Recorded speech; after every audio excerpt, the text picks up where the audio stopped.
नमस्कार, जनमुख NG live से मैं अंशुमान राय। आप देख रहे हैं काशी संवाद। काशी संवाद में आज हम बात करेंगे दिन दहाड़े हुए गोलीकांड की, जिसमें 2 लोगों की मौत हुई है। पिछले 5 महीने बाद सुबह 9 बजे से रात 9 बजे तक खुली दुकानों की जी और नेट परीक्षा को लेकर उबले एनएसयूआई कार्यकर्ताओं की, और कल लखनऊ में सपा कार्यकर्ताओं की हुई पिटाई को लेकर आज वाराणसी के सपा कार्यकर्ताओं द्वारा राज्यपाल को भेजे गए ज्ञापन की। इसके साथ साथ भारतीय जनता पार्टी काशी क्षेत्र के अध्यक्ष महेश चंद्र श्रीवास्तव को दोबारा अध्यक्ष नियुक्त किए जाने की। देखिए, अभी तक जो जानकारी हुई है ये लगभग 10:30 के आसपास घटना है। 2 लड़के जा रहे थे, बाइक पर जा रहे थे। उसके पीछे एक बाइक आती है, उसमें 2 लोग सवार थे।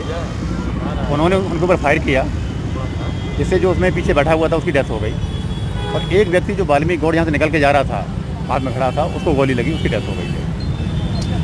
वाल्मीकि गौड़ की डेथ हुई है और जो चला रहा था वो इंजर्ड है, उसका नाम भी दीपक गौड़ है।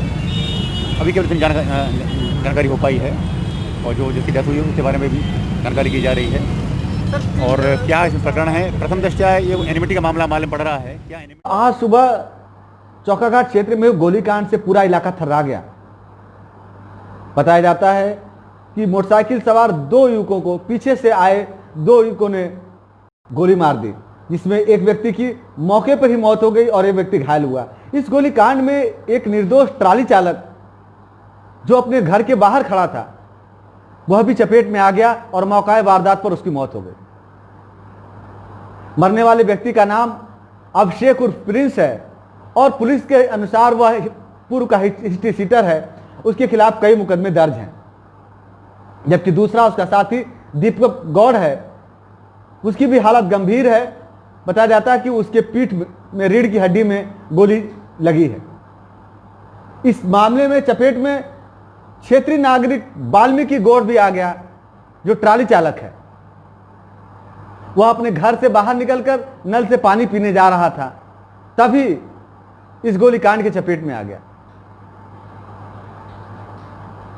अपराधी बहुत आराम से आए और इस गोलीकांड को अंजाम देकर पूरे आराम से वह वापस जिस दिशा से आए थे उस दिशा की ओर निकल गए और पुलिस लकीर पीटती रह गई। यह वारदात पुलिस पिकेट से चंद कदमों की दूरी पर हुई। पिछले कुछ दिनों में वाराणसी समेत पूरे उत्तर प्रदेश में अपराध का ग्राफ तेजी से बढ़ा है। बलिया में पत्रकार की हत्या हुई है और हर जिले में लगातार हत्या की वारदातें सामने आ रही। वारदातें लगातार हो रही हैं। कल सारनाथ में छिनैती हुई, उसके पहले भेलूपुर में छिनैती हुई, चोरी और छिनैती की वारदातों की भी बाढ़ आई हुई है। और इस बीच गोलीकांड भी लगातार अंतराल पर होते जा रहे हैं और पुलिस इसमें किसी का पर्दाफाश नहीं कर पाई। घटना की सूचना पाने के बाद मौके पर वरिष्ठ पुलिस अधिकारी पहुंचे और उन्होंने घायल दीपक से भी मामले की जानकारी लेने की कोशिश की। इस मामले में एक सीसीटीवी फुटेज भी वायरल हो रहा है, जो बताया जाता है कि मौका वारदात के ठीक सामने लगी दुकान का है, जिसमें यह दिख सकता है किस तरह पूरे आराम से हमलावर अपनी घटना को अंजाम देकर गए, वापस लौट रहे हैं।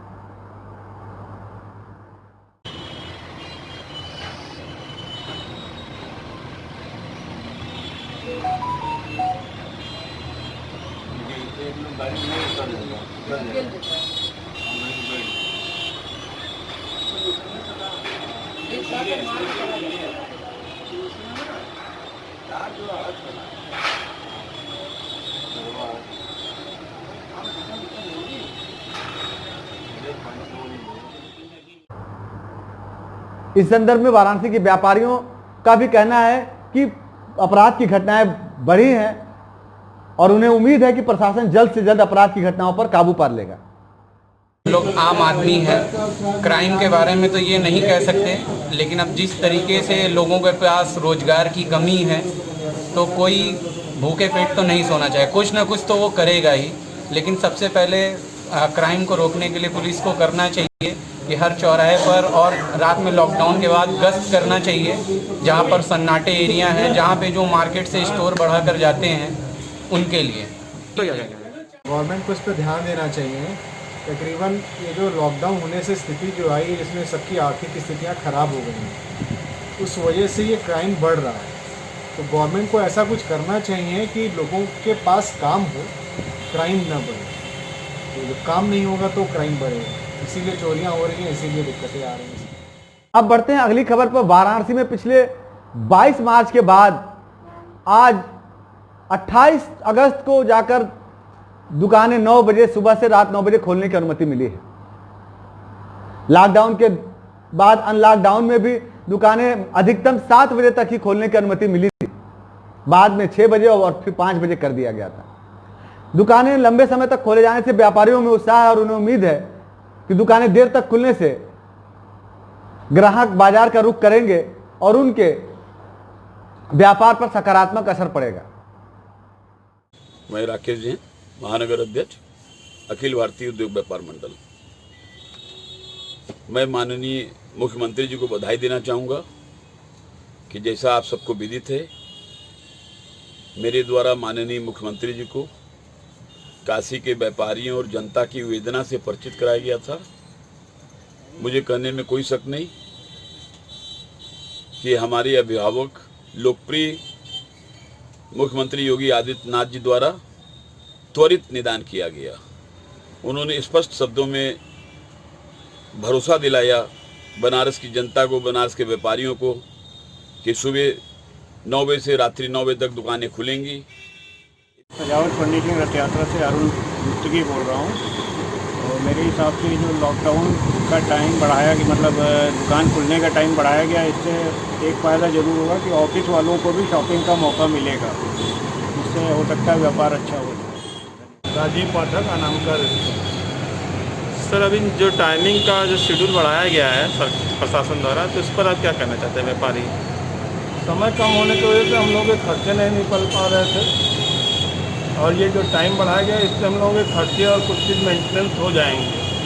इसलिए प्रशासन को बहुत बहुत धन्यवाद। मैं सिद्धार्थ पाहुजा, अलका डिस्ट्रीब्यूटर्स, एमरॉन बैटरीज, मलदैया चौराहे पे शॉप है अपनी, फाइनेंस भी करते हैं हम लोग। सर, प्रशासन के आदेशानुसार जो टाइम्स एक्सटेंड किया गया, उस पर व्यापार पर क्या प्रभाव पड़ेगा?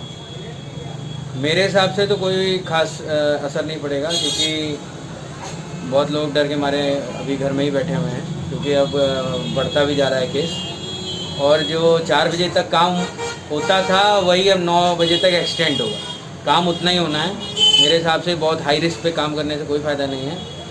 और जिन व्यापारियों ने ये डिसीजन करवाया है, उन्होंने लग रहा है अपने बारे में ही खाली सोचा है, दूसरे बारे में नहीं सोचा। मधुलिका सिंह, मेरा एना सलून है सिगरा पे, और 20 सालों से हम इस जगह पे हैं।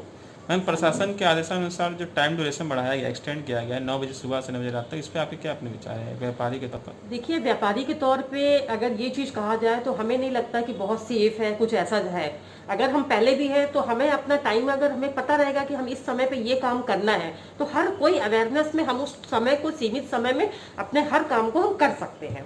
पर ये टाइम बढ़ा करके हमारा बिजनेस बढ़ जाएगा या कुछ ऐसे वॉल्यूम बढ़ जाएगा, हमें नहीं लगता कि ऐसा कुछ है। जो समय था हमारा वो बहुत अच्छा। जी और नीट परीक्षा को लेकर कांग्रेस और कांग्रेस समर्थित एनएसयूआई के छात्र पूरे देश भर में प्रदर्शन कर रहे हैं। वाराणसी में भी एनएसयूआई के छात्रों ने आज काशी विद्यापीठ के समक्ष धरना प्रदर्शन किया। बाद में सूचना पाकर मौके पर पहुंची पुलिस ने छात्रों को मौके पर से हटाकर धरना प्रदर्शन समाप्त कराया। जेईई और नीट परीक्षा को लेकर सपा भी आंदोलित है। सपा के छात्र सभा के कार्यकर्ताओं द्वारा कल राजभवन पर राज्यपाल को ज्ञापन देने की कोशिश की गई। इस दौरान सपा कार्यकर्ताओं की पुलिस द्वारा पिटाई की गई और कुछ कार्यकर्ताओं को गिरफ्तार भी किया गया। इस मुद्दे को लेकर आज वाराणसी में सपा कार्यकर्ताओं ने काली पट्टी बांधकर विरोध जताया और राजभवन के नाम 3 सूत्री ज्ञापन जिलाधिकारी के माध्यम से प्रेषित किया। अब बढ़ते हैं अगली खबर पर। भारतीय जनता पार्टी के प्रदेश इकाई ने काशी क्षेत्र के अध्यक्ष महेश चंद्र श्रीवास्तव को दोबारा काशी क्षेत्र का अध्यक्ष निर्वाचित किया है। प्रदेश इकाई द्वारा आज जारी की गई विज्ञप्ति के अनुसार मोहित बेनीवाल को पश्चिम क्षेत्र का, श्री रजनीकांत महेश्वरी को ब्रज क्षेत्र का और श्री मानवेंद्र सिंह को कानपुर क्षेत्र का और शेष नारायण मिश्रा को अवध क्षेत्र का अध्यक्ष, क्षेत्रीय अध्यक्ष बनाया गया है, जबकि महेश चंद्र श्रीवास्तव को काशी क्षेत्र का अध्यक्ष घोषित किया गया है। इसके साथ ही वाराणसी की खबरें आज समाप्त होती हैं। हम कल फिर मिलेंगे। नमस्कार। सबसे सटीक और विश्वसनीय खबरें पाने के लिए